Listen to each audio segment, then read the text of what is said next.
The White House made a surprise announcement, a landmark peace deal in the Middle East between Israel and the United Arab Emirates.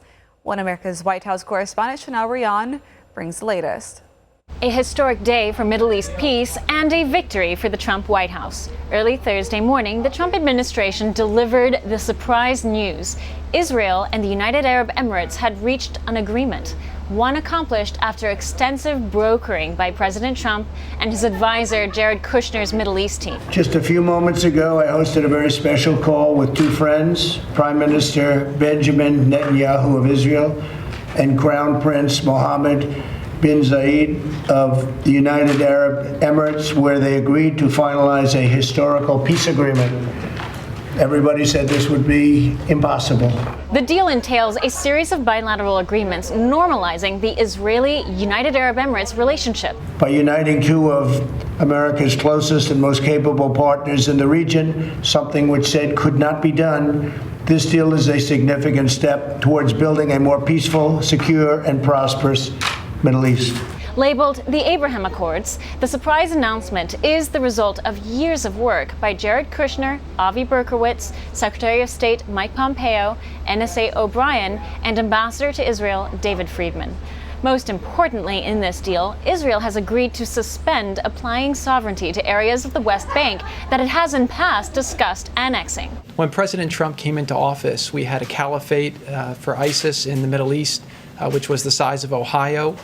We had a lot of instability, and now we're in a position where we've been able to work with our allies. A lot of our allies felt abandoned.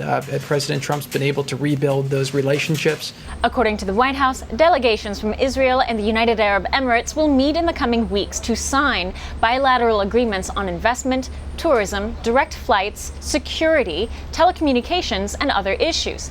A breakthrough development, one that National Security Advisor Robert O'Brien says merits its due recognition. The breakthrough deal was just one of many more deals to come between Israel and Middle Eastern countries. The White House says this deal will significantly disempower regional antagonists like Russia and Iran. Chanel.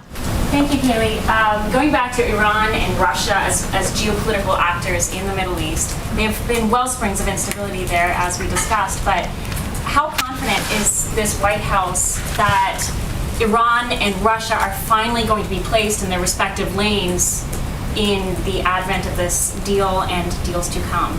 Well, look, we believe that there's a big contrast here in where this administration stands and the previous administration. And when you look at the, the Obama-Biden administration, they cozied up to America's enemies. The Iran deal was egregious. We know that there were cash payouts to Iran. And what this president has done is diametrically opposite, working with our allies, working with Israel, negotiating a historic peace agreement like hasn't been seen in a quarter of a century. So when you work with our allies, when you engage in diplomacy, when you have a great deal maker as president, you get deals like what we saw today, and it's stark contrast to what we saw from the previous administration. Kushner told the press the White House expects to host future bilateral signings within the next 80 days. Chanel Rion, One American News, the White House. Want to see more videos like this? Click on the link below and subscribe to One American News on YouTube, and call your cable provider and kindly demand that One American News is added to your lineup. Call and subscribe today.